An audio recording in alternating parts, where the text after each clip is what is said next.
Mungu nimeamka salama. Kubwa ni kusema alhamdulillah rabbil alamin. Ukweli niko salama kabisa.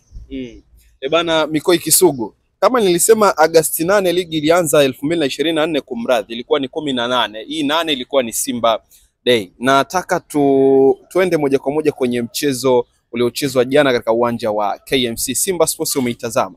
Lakini kwa namna ambavyo umetazama kikosi, wachezaji wanaopewa nafasi hawamshawishi mwalimu kuendelea kuwapa nafasi. Wewe kwako dakika 90 ulizitazamaje? Kwanza niseme mimi naamini kwamba umemsemea mwalimu Fadlu.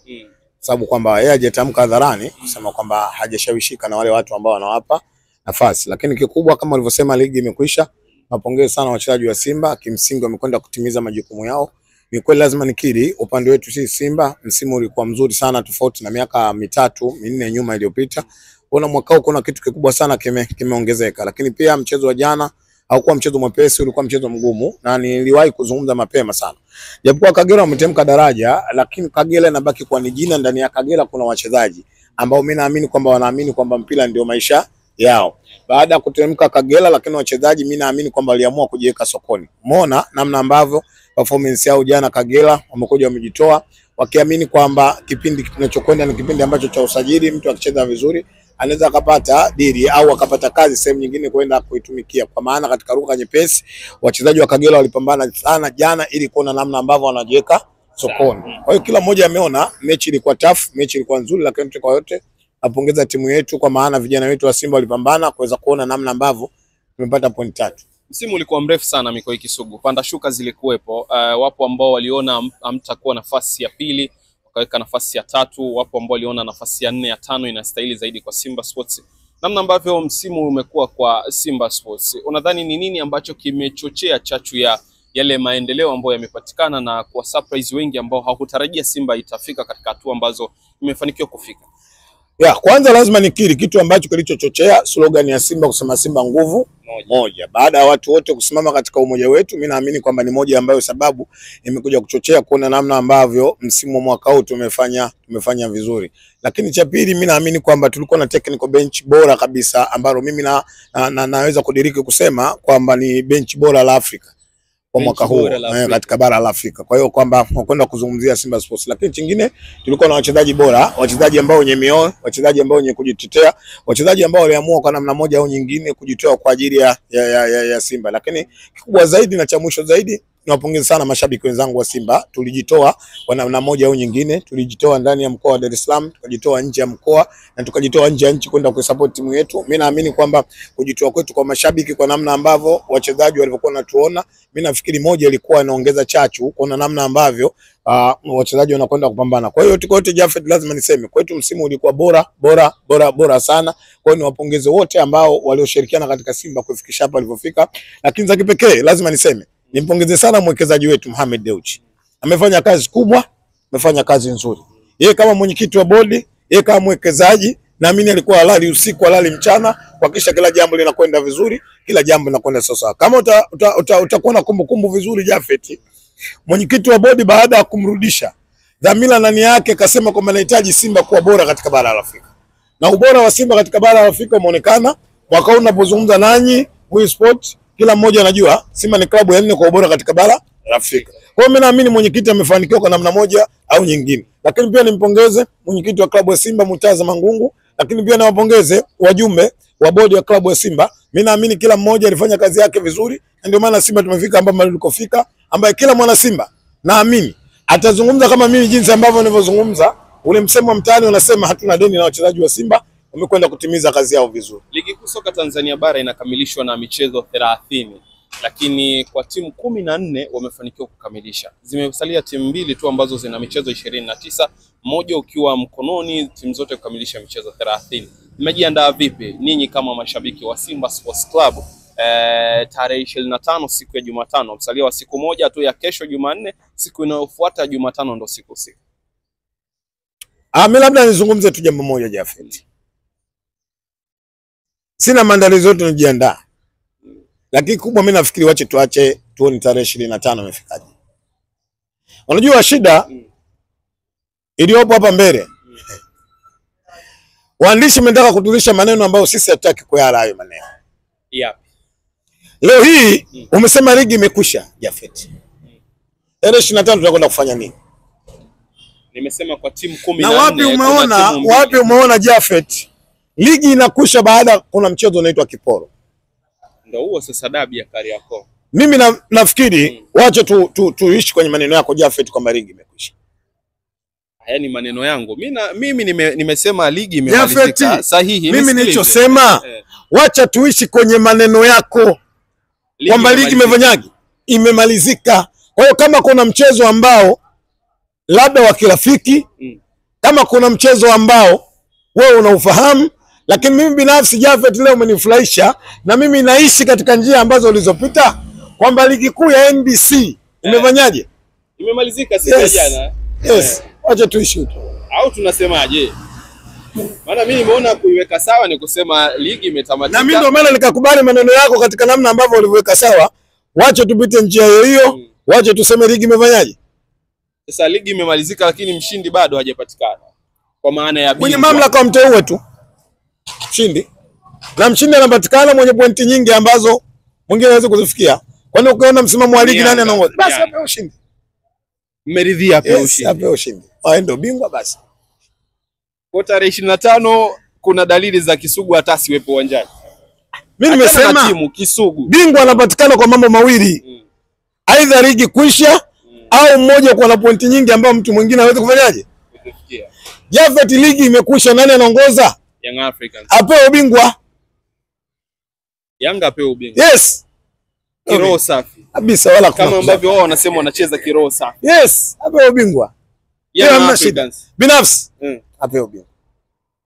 Kwa hiyo unakubali kuwa Young Africans walikuwa na msimu mzuri kwenye msimu wa 24. Kuna muda mwingine busara na hekima ifanye kazi. Nguvu zilizotumika, ushawishi uliotumika, pesa waliotumia, ulaghai waliofanya, wana haki ya kimsingi ya kupewa ubingwa. Labisha zote zinazokuja, maneno yote yanayokuja mpaka leo unazungumza kwamba ligi imekwisha. Tusingefika hapa tulikofika bila ya ulaghai na uradhimu mkubwa uliokuwepo na baadhi ya watu ambao wanafanya kwa maslahi yao. Sisi Simba tuko tayari, bingwa ateuliwe na kombe lake apewe. Ila kucheza, sisi tunachotaka kujua kucheza, yani wewe kama shabiki. Kwa sababu ukimsikiliza mwenyekiti yeye ana kipengele, sasa kwenu mashabiki.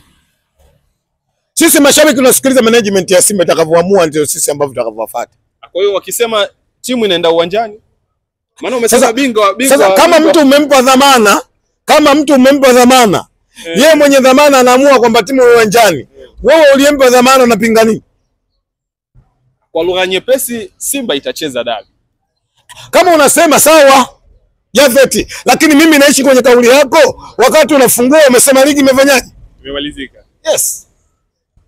Sasa hiki kiporo tunataka bingwa ajulikane, kwa sababu kuna kiporo ambacho hakikuchezwa mechi nambari 20 mwaka 2001 wenye mamlaka kwenye nchi bingwa walimteua. Kwa hiyo wao kwa sababu wana kanuni hizo zinaweza kuongoza, wakiamua kumteua wacho wamteue. Na mimi binafsi kama Kisugu nimeridhika ateuliwe Dar es Salaam Africans bingwa. Yes, msimu wa 4 akashiriki mashindano ya klabu bingwa bara Afrika. Maana yake hii itakuwa sio ajabu. Ukiangalia rekodi inaonekana kwamba kwa mujibu wenu nyinyi waandishi wa habari na rekodi zenu na historia zenu, kwamba ubingwa Yanga amechukua mara nyingi kuliko ni mtu mwingine yeyote kwenye nchi. Maana yake yeye ndo ameshiriki kwenye mashindano yanaandaliwa na shirikisho la soka barani Afrika mara nyingi kuliko mtu mwingine yeyote, si ndio?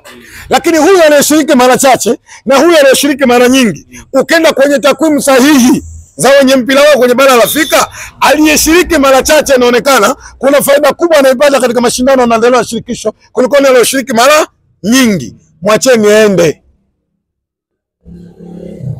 awe bingwa. Yes. Paredi kama kawaida. Mpira unavurugika kwa sababu ni Simba. Hii kauli nitasema kokote. Kivipi? Leo Simba kama angekosa kushindana na Yanga tofauti ya pointi moja, manunguniko na maneno usingeyasikia. Manunguniko na maneno watani zangu hawa, nguvu kubwa waliyetumia, walitegemea mpaka muda huu wanaongoza zaidi ya pointi 12 13, lakini kila wakigeuka wanamkuta mnyama yuko chini, wanaona mnyama anakuja kuchukua ubingwa, watu tuvuruge mpira. Kwa shaka ilikuwa hapo unavyoona wewe. Na ndio maana nikasema mwaka huu nawapongeza sana wachezaji wa Simba. Nawapongeza sana uongozi wa Simba. Nawapongeza sana mashabiki wa Simba. Slogan yao walivyosimama, walivyoingia kweli kwenye mapambano, baada ya kupishana na Dar es Salaam Africans pointi 1, ndio shida kubwa iliyoleta kwenye mpira wetu. Mpaka tukafikia huko. Wako viongozi wa Simba wa Yanga, wapo. Waliwahi kututi wakasema hawaoni tena dabi mwaka huu kuchezeka. Wapo. Sasa ndio hiyo itachezwa. Ngoja. Wapo. Walitaka matakwa. Ngoja. Wapo. Wapo. Wapo. Tarehe 25 kwenda kucheza nini? Hiyo ni dabi. Zile kauli zao walizozungumza wako sawa? Zilikuwa zina matakwa nyuma yao na kama kujiuzulu kwa mwenyekiti, kujiuzulu kwa mtendaji mkuu ambaye ndio CEO, na wamefanya hivyo. Jafeti, ogopa sana mtu ambaye anaishi kila siku anataka kupanga kile ambacho alichokitaka. Sumala vizuri. Mpira wetu sasa hivi umejaa chuki, umejaa fitna, umejaa usharati. Wako watu wapo kwa ajili ya maslahi yao, hawako watu kwa ajili ya maslahi ya taifa hili. Leo hii ubora wa bodi ya ligi nani asiyojua? Ubora wa bodi ya ligi ndio umepelekea Dar es Salaam Africans anaongoza ligi. Ubora wa shirikisho la mpira Tanzania TFF ndio umepelekea miaka mitatu Dar es Salaam Africans anakuwa bingwa. Leo hii unajiuliza mtu bingwa miaka mitatu. Leo unajiuliza mtu ligi anafanyaje? Anaongoza yeye. Nini ndani yake kuna kiasi kwamba unakwenda kulazimisha huyu aondoke, huyu simtaki. Maana yake ushindani mkubwa unaopata kutoka kwa Simba upendezewi na ule ushindani, unalazimisha uweke watu wako ili mradi uweze kutawala mpira, si ndio? It's not fair. Umeumia kaka. Tafika. Sasa kama mtafika, kwa nini dabi useme hivyo? Mambo yamekuwa kama maji ya shingo. Jafeti, tumecheza zaidi ya mechi 27 28. Hivi unakumbuka kuna mechi ambayo mimi na wewe tulifanya interview uliniuliza mtacheza au mchezi? Ipo? Hapana. Kwa nini unauliza mnacheza au mchezi? Na nini waandishi? Na wenu Mtumwa? Yapi kaka? Au? Yapi? Je, kuna mechi ambayo mshawahi kuuliza kwamba Kisugu mnacheza na Kagera au mchezi, mliuliza? Kwa sababu hii imekuwa na mambo mengi na sintofahamu ambazo zilitokea. Kama kughairishwa kwa kwani mechi inasimamiwa na nani?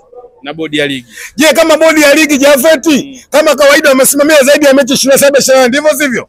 Ndivyo. Katika mechi za nyuma waliosimamia, kuna mechi ambayo Jafeti unakumbuka ulikuja kuniuliza Kisugu mnacheza au mchezi? Kwa sababu haikuwa na sintofahamu yoyote. Sintofahamu zilizotokea ndo zimefanya tuwe na maswali ya kuuliza vipi? Unaona uelekeo upo au haupo? Leo juma ngapi Jafeti? Jumatatu. Vuta subira. Lolote linawezekana.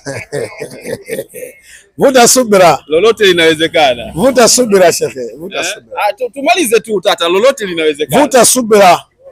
Hapo pamekuwa pazito. Vuta subira shekhe. Nashukuru sana Jafeti. Kwa kweli shukuru sana, mambo yamekwenda vizuri. Mwaka ulikuwa mzuri sana. Kuna ligi ya ushindani. Kubwa tumuombe Mwenyezi Mungu aendelee kutulinda na afya njema ili tuweze kukutana tena mwakani. Sema aliyesema dabi haina kipengele, unajua ni kama aliloga hivi kuwa na kipengele. Siwezi kuingia katika mawazo yake. Siwezi kuingia kwenye mawazo. Maana vipengele kutokea hapo vimekuwa vingi sana mpaka tunafika tarehe 25. Tuko hoi kaka. Basi inshallah. Inshallah. Kwa hiyo mimi natarajia tarehe 25 mapema sana tutakutana pale. Kama ulivyosema saa 6 utakuwa na jambo. Wapi? Mkapa. Maana ulisema ile tarehe 13, sasa tuihamishe tarehe 25 kwa sababu tarehe 15 hatukufika. Inshallah, ngoja tuone. Acha tuone. Lakini kikubwa ambacho nakusudia hiyo tarehe. Kuna dadangu mmoja na shule ya Kizalamo Kugilo. Wewe utakuwa Kugilo? Inawezekana. Tutakufuata gani? Yaani kivyo vyote tutakufuata. Inshallah, tume Mungu. Usije ukao unakula nyoya kaka.